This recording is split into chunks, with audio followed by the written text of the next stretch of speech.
Assalamualaikum warahmatullahi wabarakatuh. Salam Malaysia Madani, salam perpaduan, salam reformasi, salam 30. Kepada semua rakan-rakan yang sempat bersama saya di channel YouTube pada hari ini. Hari ini saya cuma nak ulas sikit saja berkenaan dengan ucapan pembahasan bajet yang disampaikan oleh Abah Kau ataupun Din Cirit di dalam parlimen hari ini. Dan intipati ucapan yang biasalah ya. Kita tak nampak pun intipati dia, apa hujah dia duk cerita lah pasal cukai naik, barang naik, harga apa semua kan. Dia tak cerita pasal khusus apa dia dan sebenarnya. Tapi saya cukup menarik apabila di dalam perbahasannya dia dicelah oleh MP Kota Melaka. Nakal sikit lah MP Kota Melaka ni kan. Bila dia cerita Paguh bercakap tentang pembaziran apa semua, seolah bagi nasihat. Memang baguslah nasihat pembaziran apa semua, jangan membazir. Kenapa perlu ada pembaziran kan? Seolah-olah zaman dia dulu tak ada pembaziran pun. Ya, dia ingat orang lupa yang dia renovate rumah dia tu kan 38.6 juta ataupun 35.6 juta. Lebih kurang macam itulah. Ya, renovate kediaman Perdana Menteri semua. Ya. Orang yang hari ni dalam parlimen cerita tentang pembaziran, menegur PMX tentang bajet membazir. Orang yang bercakap itu, ya, untuk maklumat saudara-saudara yang mungkin tak tahu, terutamanya Wak Naon, ya, bahawa orang yang bercakap tu, iaitu Paguh, dia renovate rumah kediaman Perdana Menteri 30 lebih juta. Ya, 30 lebih juta.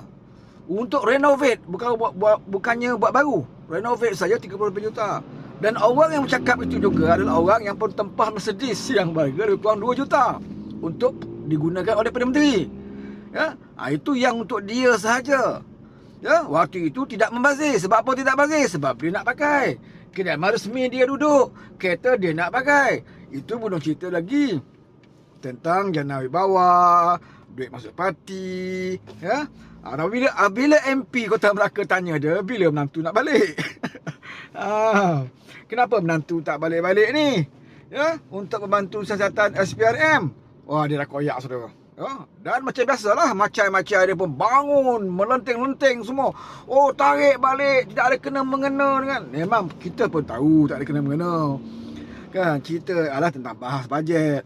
Cerita tentang pembaziran kan, yang diucapkan oleh PMX. Tetapi Kota Melaka ni saja nak tengok, ya, apa reaksi dia. Ya, kot-kot lah dia boleh jawab. Kok manalah tahu Paguh kata, oh menantu saya tak balik sebab dia sakit kat luar negara. Menantu saya tak balik sebab dia tak ada duit tambang nak balik. Mungkin takut dia jawab macam tu. Tetapi dia tak jawab saudara. Ya? Dia kata tidak ada kena-mengena. Kan? Jadi sebenarnya soalan Kota Melaka itu bukan nak tahu sangat pasal balik tak balik. Ya? Sama ada menantu kamu balik ke, menantu kamu tak balik ke, peduli apa dengan Kota Melaka. Kamu balik pun kena, tak balik kena cari. Sekarang ni notis, ya, red notice dah dikeluarkan untuk bantuan Interpol, ya, untuk nak bawa dia balik. Kan? Jadi apa pada Kota Melaka tidak memberi kesan apa-apa pun. Kamu tak balik pun polis akan cari. Kamu balik pun kamu akan disiasat.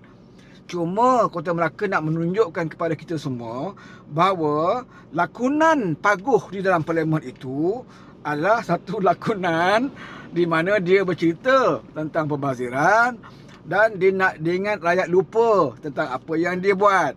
Ya, suatu dia jadi Perdana Menteri 12 bulan, 13 bulan apa 17 bulan kan. Untuk rakyat dia suruh rakyat keluar ke BSP. Ya, kamu nak pakai duit, keluar duit tabung kamu. Untuk aku gunakan dana kerajaan. Aku renovate rumah. Aku tempah Mercedes. Ya. Jadi itu tujuan Kota Melaka cerita tentang menantu beliau. Sebab kamu bercakap dalam itu seolah-olah kamu nak tonjolkan bahawa kamulah bekas Perdana Menteri yang paling telus dan berintegriti. Kamulah bekas Perdana Menteri yang paling tidak membazir. Kamulah bekas Perdana Menteri yang paling banyak membantu rakyat. Kan? Jadi bagus juga. Ya, bagus juga celahan daripada Kota Melaka. Sebab kalau tidak ada celahan sedemikian rupa, dia akan terus, ya, menghanyutkan kita, menghayalkan kita, konon-kononnya dialah Perdana Menteri yang paling baik. Ya, PMX jadi seolah-olah Perdana Menteri yang menggunakan duit rakyat untuk membazir. Sedangkan kita tahu PMX, ya, gaji dia sendiri pun dia tak ambil. Sedangkan gaji itu adalah hak dia. Sedangkan gaji itu halal bagi dia. Ya, hak dia tak ambil. Benda yang halal bagi dia, untuk diri dia pun dia tak ambil. Mana mungkin dia nak ambil hak orang lain? Tidak masuk akal dia nak ambil hak orang lain, sedangkan hak dia sendiri pun dia tak ambil. Ya? Mana mungkin dia nak membazir, sedangkan gaji dia sendiri pun dia tak ambil. Ya? Selalunya orang membazir ni, ya, dia dah pakai banyak, tak cukup, dia beli lagi, ya, dia guna lagi apa semua, membazir lah. Ya? Dah lah dia sendiri pakai. Ya? Kemudian ada duit lebih, dia guna beli apa yang dia nak suka, sesuka hati dia. Itu yang nama membazir. Tapi kalau orang itu, dia sendiri pun tak ada, gaji dia pun tak mau ambil, ya, sebab dia sedar rakyat masih susah, ekonomi masih belum begitu baik, ya, mana mungkin masuk akal kita orang ini nak membazir. Ya, setiap sen yang dikeluarkan itu sepatutnya Den Tompok, ya, Paguh ini kena ceritakanlah di mana membazirnya. Ya, apakah 70,000 untuk pembersihan tandas itu membazir? Apakah tambahan untuk Kementerian Kesihatan itu membazir? Apakah peruntukan untuk sekolah-sekolah itu membazir? Ya? Apakah dengan membayar hutang Felda yang seperti mana Den Tompok janji-janjikan, dia menjanji PMX yang bayar, ya? Apakah itu membazir? Ya? Yang membazirnya adalah ILO kamu Den Paguh. ILO kamu keluar banyak, ya, tapi membazir sebab apa? ILO saja keluar, rakyat tak dapat apa. Kamu janji nak bayar hutang Felda dengan ILO. Kamu gunakan duit Felda. Bila dah ada guna duit Felda, lepas tu kamu buat dak aja. Tak sign apa-apa. Mana Felda nak dapat duit? Ya, kamu pandai berjanji, tapi kamu tak nak settle, tak nak selesaikan. Akhirnya PMX yang selesaikan.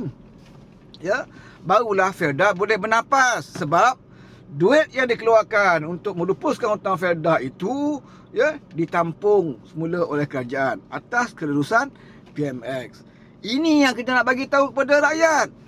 Kalau tidak ada celahan seperti ini, orang akan hanyut dengan kisah-kisah dongeng yang dibawa oleh Den Tompok. Kita tahu Den Tompok ni, ya, dia akan lakukan dan dia akan katakan apa sahaja asalkan orang percaya cakap dia.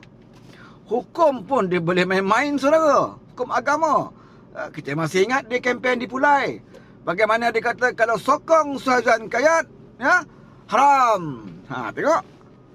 Hukum pun dia boleh main, hukum pun dia boleh persendakan, apatah lagi benda yang lain.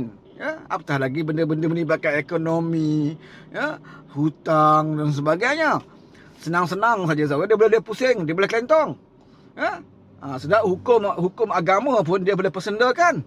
Jadi sini ya saudara, kita perlu ada penilaian. Ya. Saudara boleh masuk mana-mana parti politik, tidak ada masalah. Saudara boleh kritik dan beri pandangan kepada kerajaan ini, tidak ada masalah. Tetapi jangan sampai kita terpedaya dengan pimpinan seperti ini. Jangan sampai, ya, pemikiran kita, otak kita, akal kita, ya, digadaikan dengan orang politik yang hanya mementingkan diri dia sendiri. Jangan sampai ke tahap itu, saudara. Ya, biarlah kita miskin, biarlah kita tak ada duit, tetapi sekurang-kurangnya kita ada maruah untuk kita pertahankan. Sekurang-kurangnya kita tidak akan meletakkan, ya, akal dan fikiran kita cagarkan kepada orang-orang politik seperti ini. Jadi kita lihat Kota Melaka bila dia mencelah, ya, bukan ada niat lain, bukan ada niat jahat, kecuali untuk menunjukkan kepada kita bahawa apa yang disebut oleh Paguh itu hanyalah omong-omongan kosong. Ya. Kalau saya duduk di situ, ya, ahli parlimen di situ, ya, saya tak nak sebutlah pasal menantu. Ya, nanti dia memang terasa, saya akan sebut, ya, apakah renovate rumah itu tidak membazir, apakah tidak menempah, ya, Mercedes sampai hampir 2 juta itu tidak membazir. Ya, kita masuk situ pun tak apa dah, ya. Kalau kita nak cuit-cuit Paguh ni, ya, tetapi Kota Melaka ni kita tahu dia memang ada nakal sikit. Ya. Dalam parlimen ni kena ada orang nakal, saudara. Ya, kalau tidak ada orang nakal, masalah kita. Ya, kalau tidak ada orang yang nakal dalam parlimen ini, kita akan mendengar, ya, hikayat dongeng yang akan dibawa oleh pimpinan-pimpinan daripada Perikatan Nasional. Jadi kenakalan itu ada supaya orang-orang puak-puak PN ini tidak boleh sesuka hati bercakap, seolah-olah mereka tidak pernah menjadi kerajaan, seolah-olah mereka tidak pernah jadi menteri. Sebelum ini pun kita dengar bagaimana tentang menambahkan judi daripada 8 ke 22. Bagaimana dia menjawab, dia kata, oh itu urusan Menteri Kewangan dulu, Zafrul yang luluskan. Ini cara dia melepaskan tanggungjawab suatu dari kerajaan. Maknanya sikap untuk orang kata apa, membuat keputusan bersama dalam kabinet itu seolah-olah tak ada. Bila benda yang buruk saja, disalahkan menteri. Zafrul dia kata, menaikkan judi ni daripada 8 ke 2 dulu. Kalau benda yang buruk. Tapi kalau benda yang baik, inilah kerajaan kami. Kerajaan kami Perikatan Nasional, Kerajaan Melayu Israel. Tengok kami buat apa. Mengeluarkan K2SP. Ini tandanya kami prihatin dengan rakyat. Waktu itu dia klaim kerajaan. Tetapi apabila memburukkan nama PAS itu, dia tak nak terima. Dia akan kata itu Zafrul, bukan PAS. Bukan PAS. Tetapi kalau kerajaan bagi pengeluaran K2SP dan orang puji, bila dapat K2SP ni orang suka, dia akan kata inilah kerajaan kami, Kerajaan Melayu Islam. Kami peka dengan masalah rakyat. Masa itu dia kata dia terlibat dengan kerajaan. Dia terlibat dalam membuat keputusan. Tetapi apabila satu perkara yang menjejaskan nama parti mereka, contoh macam judi tadi, dia lepas sendiri. Dia tidak kata dia kerajaan. Dia kata itu keputusan Zafrul. Ini perangai lebay yang harus kita dedahkan, supaya tidak ramai akan terpedaya dengan pimpinan atau parti seperti ini. Mereka gunakan agama, mereka tunggang agama hanya untuk melepaskan tengkuk masing-masing. Apabila mereka dah dapat kedudukan, apabila mereka dapat jawatan, mereka akan campakkan segala hukum. Mereka dah tak peduli lagi. Kalau mereka melakukan satu kesalahan pun, mereka akan cari dalil bagaimana untuk menghalalkan. Ini yang puak-puak ini, saudara, harus kita ingat. Berpolitik pun ada batas, saudara. Jangan fanatik, jangan walak-walak, terlalu walak sangat kepada mana pemimpin sehingga kita menjadi bodoh, maka ianya tentulah merugikan diri kita sendiri. Kalau kita sendiri menganggap bahawa menjadi kewajipan kita untuk menyokong apa saja keputusan pimpinan, sama ada betul atau masalah, ianya bukan ajaran Islam. Jadi itulah, dalam parlimen baru ini pun dia masih duduk katakan DAP, KP dan sebagainya, sedangkan ada DAP tu ramai lagi orang Islam, ada DAP tapi mereka masih lagi berbayan dengan sentimen KP ini. Kalau tidak ada KP dalam parlimen ini, bagi mereka tidak boleh berhujah. Jadi sebab itu mereka hanya bergantung kepada isu kaum dan isu agama untuk mereka berhujah dalam parlimen. Mereka tidak ada keupayaan untuk bercerita tentang ekonomi, pelaburan dan sebagainya.